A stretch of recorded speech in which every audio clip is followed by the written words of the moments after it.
been many years since I wanted to start my vlog, but I finally decided again to start filming and to show a little bit of myself to the social media. So I think this should be the beginning of it. So for those who do not know me, my name is Jana.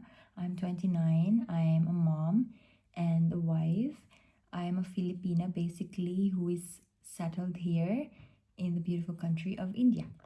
So today I've decided to share a part of me to everybody who will view this video, and to do so I've asked Gemini to throw random questions to me to open my mind, my heart, and my soul to you. So, yep, Gemini did the work, and I feel the questions are really good.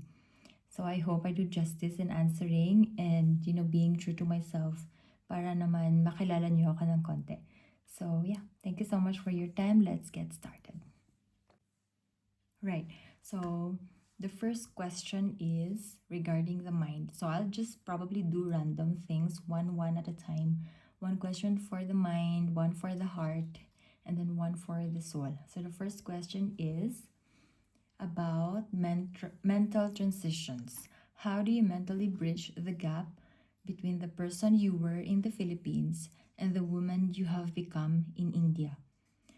So, for me naman guys, hindi naman siya ganun kahirap because I did it for the sake of love. So, when you do things for love naman, you don't have to change who you are as a person.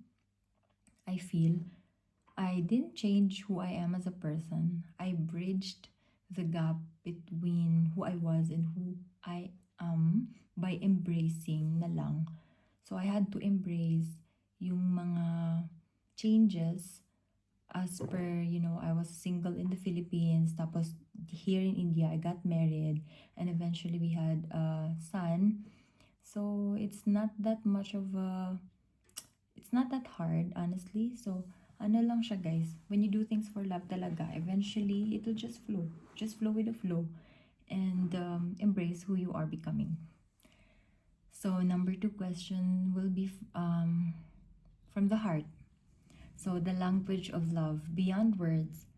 How does your heart communicate home to your husband and children in your daily actions? So, child pa lang guys ha, isa pa lang ang aming baby.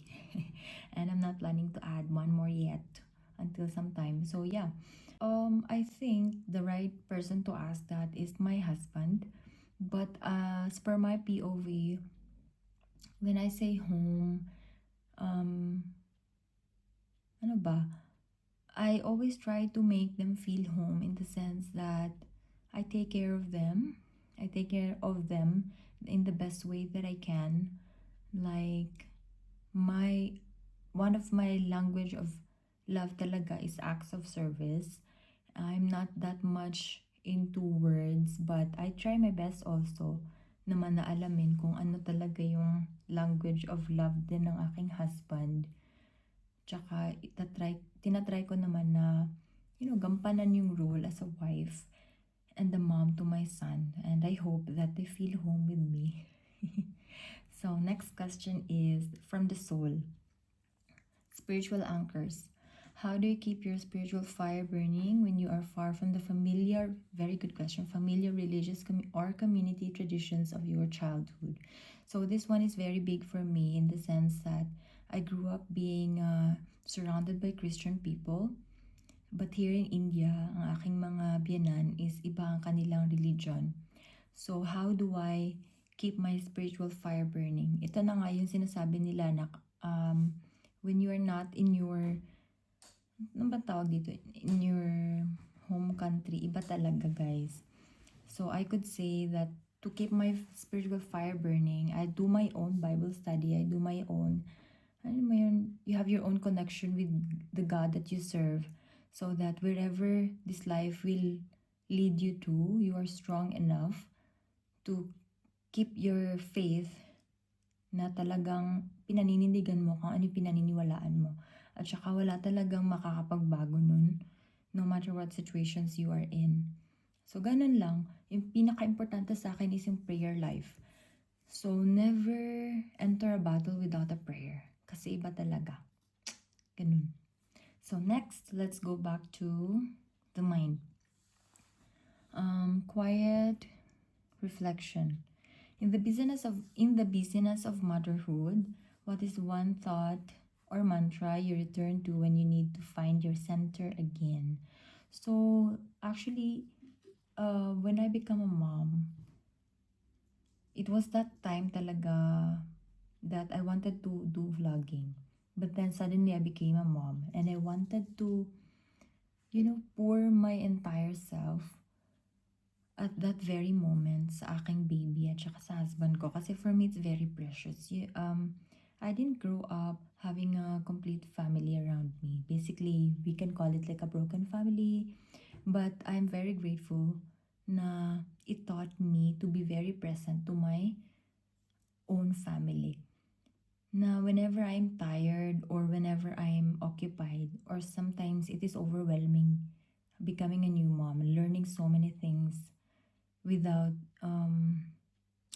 alam mo yun, hindi mo na mai-erase kasi kung ano yung ginagawa mo. Iba talaga siya. Tsaka wala nang pahinga-pahinga. Iba yung pahinga nung single ka pa. Tsaka iba yung pahinga din ng as a mom. So, the one thought na lang na iniisip ko kapag pagod na pagod talaga ako is, hindi mo na mababalik tong moment na to. So, dapat sulitin mo kahit pagod ka. You know, they say, do it tired, do it scared. Just keep doing it. Ganun na lang iniisip ko. Dapat gawin mo to with all the love in your heart para wala kang pagsisihan in the future. Diba? So, hinihingal na ako guys. Gabi na kasi. It's 9:05 here. Anyways, so let's go back to heart. Hidden longings. When your heart feels a bit homesick for the Philippines, what is the specific memory or feeling that comforts you most? For me naman, yung feeling ng homesickness, it was there initially. Like, I won't deny. Of course, you will miss where you came from, the people around you. But one thing is for sure, when you're doing things for love, kaya nga sinasabi ko, when you're doing things for love, no regrets talaga. And I find myself comforted na lang when I make food that is familiar to my taste buds. Say, I would miss my family a lot. So I would make those food na favorite namin kainin during Sunday. Before kasi when I was still working in the Philippines, we always look forward to spending Sundays together with my siblings, with my cousins, my aunts, and the people that we love. So yung mga bonding moments namin includes food a lot. Like we make different kinds of snacks. So those snacks na nami-miss ko, it's because of the memories talaga that we made while eating.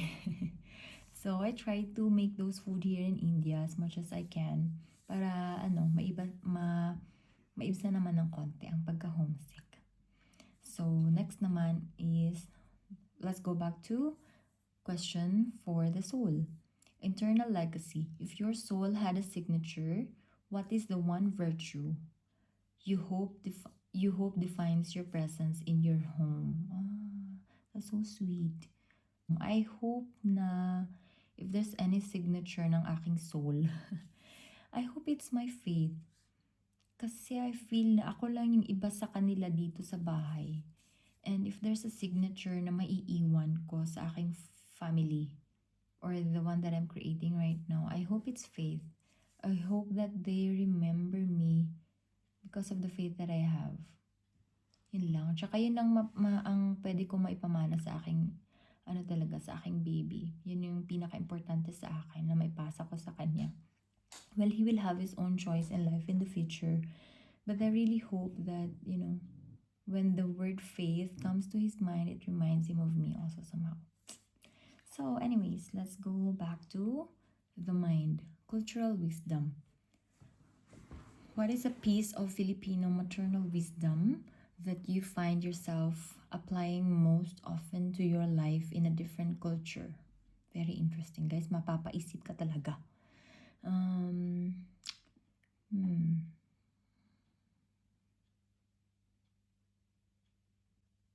Okay. So for me, guys, I've noticed that in our country, in the Philippines, we are mostly laid back.